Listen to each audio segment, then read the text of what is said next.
Hello everyone, एक बार फिर से श्री बालाजी एजुकेशन ग्रुप के ऑनलाइन प्लेटफॉर्म पे आप सभी का स्वागत है। Welcome to all. आज हम पढ़ेंगे फंडामेंटल का एक टॉपिक है role of nurse, function, role and responsibility of the nurse. Function क्या होते हैं, मतलब कार्य क्या होते हैं, रोल और रेस्पॉन्सिबिलिटी नर्स की क्या क्या नर्स की रोल और रेस्पॉन्सिबिलिटी होती है। ठीक है, नर्स के कार्य,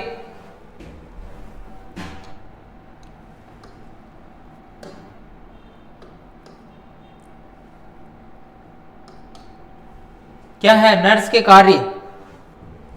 ठीक है, नर्स के कार्य, फंक्शन का मतलब होता है कार्य, role and responsibility. Role and responsibility का मतलब हो गया भूमिकाएं और उत्तरदायित्व। क्या इसकी भूमिकाएं होती है,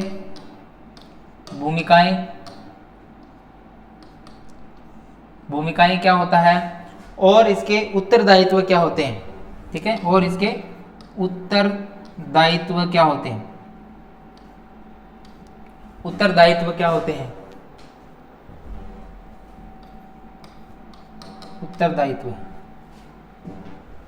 उत्तरदायित्व क्या होते हैं इसके, रोल एंड भूमिका और उत्तरदायित्व।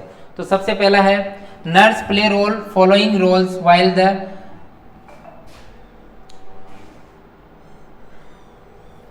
The rendering care of the patient. Patient की केयर करने के लिए नर्स के निम्नलिखित भूमिकाएं होती है।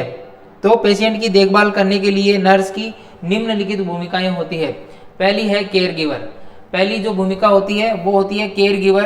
तो नर्स क्या होती है, केयर गिवर होती है, मतलब देखभाल करने वाली होती है, देखभाल करने वाली। ठीक है, देखभाल करने वाली होती है। This role include the activity of the providing physical and psychological assistant to the patients and preventing their dignity. तो नर्स क्या होती है, नर्स इस भूमिका में रोगी को शारीरिक और मनोवैज्ञानिक सहायता प्रदान करने के लिए, मनोवैज्ञानिक और शारीरिक सहायता प्रदान करने के लिए, मर्यादा को बनाए रखने के लिए गतिविधि में शामिल होती है। डिग्निटी को बनाए रखने के लिए फिजियोलॉजिकल और फिजिकल साइकोलॉजिकल और फिजिकल, मतलब क्या हो गया इसका, शारीरिक और मनोवैज्ञानिक। तो इसका मतलब है शारीरिक और इसका मनोवैज्ञानिक तरीके से हेल्प करती है, केयर प्रोवाइड करती है, देखभाल करती है। उसके बाद में है नेक्स्ट जो इसका काम होता है नर्स का, वो है कम्युनिकेटर। सेकंड जो काम होता है वो है कम्युनिकेटर का काम है। कम्युनिकेटर का मतलब हो गया कम्युनिकेट करना, बातचीत करना। ठीक है, बातचीत करना, कम्युनिकेट करना, लोगों के साथ बातचीत करना। This role include the identify the patient problem. Patient की प्रॉब्लम को समझना, आइडेंटिफाई करना, पता करना। ठीक है, एंड कम्युनिकेटिंग, बातचीत करके, देम क्लियरली एंड एक्यूरेटली, उससे साफ तरीके से बात करना और एक्यूरेट बात करना, उससे सही बात करना। To the other health team, और अदर हेल्थ टीम मेंबर के साथ में भी, दे आर वर्बली और दे राइटिंग, और वर्बली बात कर सकती है यानी बोलकर बात कर सकती है, या लिखकर भी अपना जवाब दे सकती है। तो ये कम्युनिकेशन स्किल अच्छा होना चाहिए नर्स का, in order meet their health care needs, और जो हेल्थ केयर नीड्स होती है उसको देने के लिए। ठीक है, इस भूमिका में रोगी की समस्या का पहचान करना, उसकी स्वास्थ्य संबंधी सहायताओं को पूरा करने के लिए मौखिक और लिखित रूप से सदस्यों को स्पष्ट और शुद्ध रूप से बात करने के लिए इसका काम है। उसके बाद में एज ए टीचर, नर्स का रोल क्या है, तीसरा टीचर। टीचर के रोल में भी ये इंपॉर्टेंट रोल है इसका। This role include to helping the patient to learn about their health. Health के बारे में उसे लर्न कराना, उसे बताना, शिक्षा देना। ठीक है, हेल्थ के बारे में, पेशेंट को स्वास्थ्य के बारे में सहायता प्रोवाइड करना, शिक्षा देना उसके बारे में।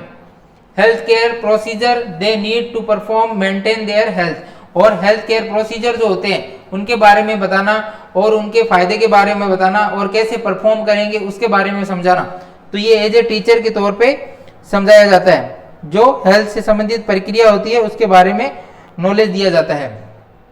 ठीक है, उसके बाद में नेक्स्ट जो है आपका जो नर्स का काम होता है एज ए टीचर हो गया, शिक्षक के रूप में क्लाइंट एडवोकेट, क्लाइंट एडवोकेट का मतलब हो गया एडवोकेट के रूप में इसकी भूमिका रहती है।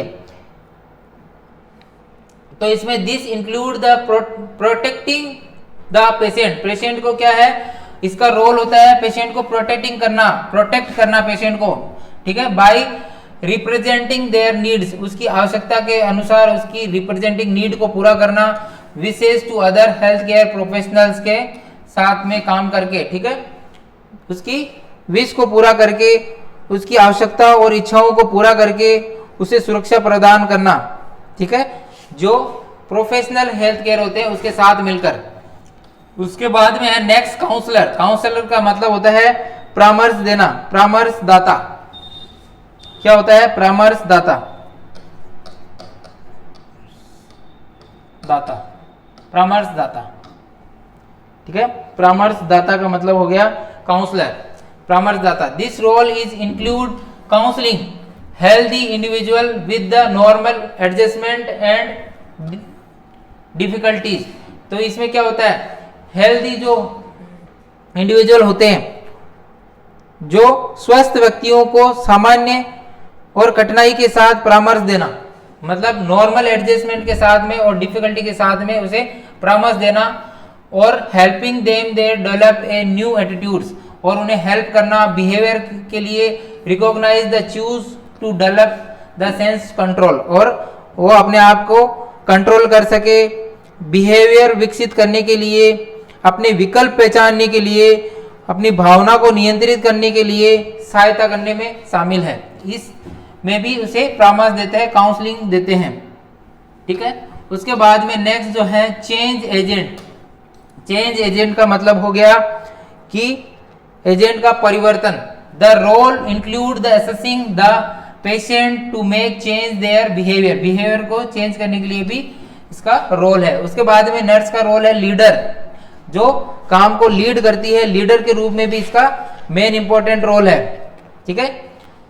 तो इसके अंदर this role include to working as a different level पे काम करती है। Example individual patient, family member, groups and patients, colleagues and other community member, इसके अलग अलग जगह पे काम करती है और अलग अलग मेंबर के साथ में। जैसे फैमिली मेंबर में हो गया इंडिविजुअल पेशेंट हो सकता है, फैमिली मेंबर होता है, ग्रुप होता है, पेशेंट कलीग्स होते हैं और कम्युनिटी के लोग होते हैं। वहां पे एज ए लीडर के रूप में नर्स काम करती है। उसके बाद में मैनेजर के रूप में वहां पे कार्य कर सकती है, मैनेजर के रूप में यानी प्रबंधक के रूप में।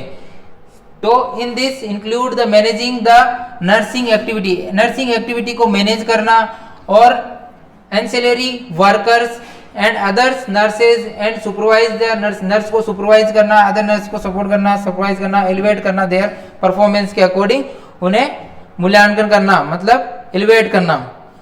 तो इस भूमिका में सहायक जो स्टाफ रहते हैं, अन्य नर्स रहती है, उनकी गतिविधियों का मैनेजमेंट करना और उनके प्रदर्शन का मूल्यांकन करना। उसके बाद में नेक्स्ट जो है आपका केस मैनेजर। केस मैनेजर का मतलब होता है कि स्थिति प्रबंधक, केस को मैनेज करना। This role the include the working with the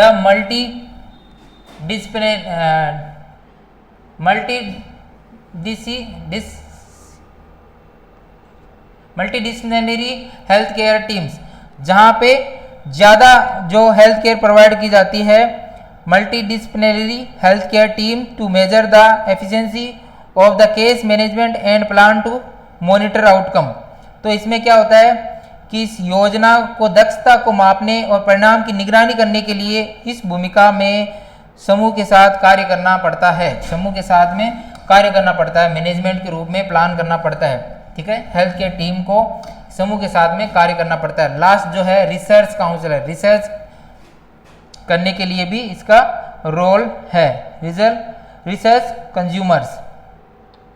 research consumers, this role include the using of the research improve the patient care, patient care की केयर को इम्प्रूव करने के लिए रिसर्च की जाती है। तो पहला है be aware of the process then language of the research, research की जो लैंग्वेज है वो प्रोसेस बतानी चाहिए और रिसर्च की लैंग्वेज क्या होनी चाहिए वो बताने, अवगत कराना चाहिए उससे, ठीक है।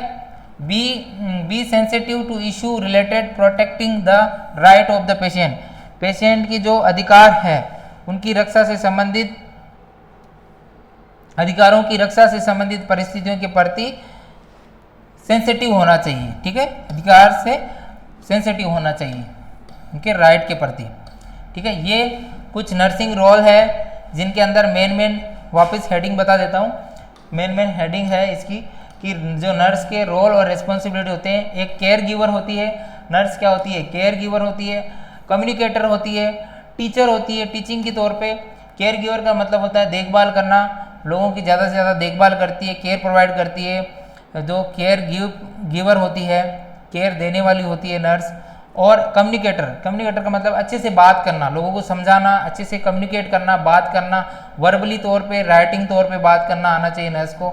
ये उसका एक मेन कार्य रहता है। टीचर के रूप में कार्य करती है, लोगों को हेल्थ एजुकेशन प्रोवाइड करती है, लोगों को प्रोसीजर के बारे में बताती है पेशेंट को, और डिजीज के बारे में समझाती है, कंट्रोल एंड प्रिवेंशन के बारे में समझाती है। तो एज ए टीचर के रूप में भी कार्य करती है। एक क्लाइंट एडवोकेट के रूप में कार्य करती है पेशेंट की हेल्थ केयर को, प्रोफेशनल को। उसके बाद में परामर्श देने के लिए, काउंसलिंग देने के लिए भी हेल्थ में काम करती है। फैमिली मेम्बर को काउंसलिंग देना, उससे बिहेवियर रिलेटेड से काउंसलिंग देना, उसको हेल्थ से रिलेटेड काउंसलिंग देना, ये भी इसके काम है। चेंज एजेंट, तो इसके अंदर पेशेंट के बिहेवियर को चेंज करने के लिए काम करती है। लीडर के तौर पे काम करती है, कम्युनिटी में एक लीडर के तौर पे मलेरिया कंट्रोल प्रोग्राम या फिर टीबी कंट्रोल प्रोग्राम, बहुत सारे प्रोग्राम में लीडर के रूप में काम करती है।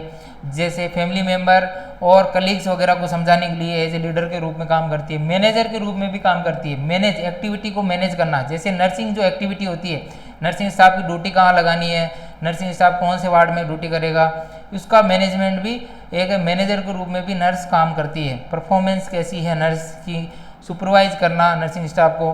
केस मैनेजर, केस के रूप में लोगों की सैलरी वगैरह, आउटकम वगैरह मॉनिटर वगैरह करना, केस मैनेजमेंट करना, ये भी किया जाता है। उसके बाद में रिसर्च करी जाती है नर्स के द्वारा, पेशेंट के ऊपर रिसर्च की जाती है। तो उसमें लैंग्वेज समझाना, राइट्स समझाना, सेंसिटिव होना चाहिए पेशेंट के राइट्स के खिलाफ प्रति। तो ये चीज़ें एक नर्स के रोल एंड रिस्पॉन्सिबिलिटी है, उत्तरदायित्व होते हैं। Thank you so much. Class को ज़्यादा से ज़्यादा लाइक करें, चैनल को सब्सक्राइब करें।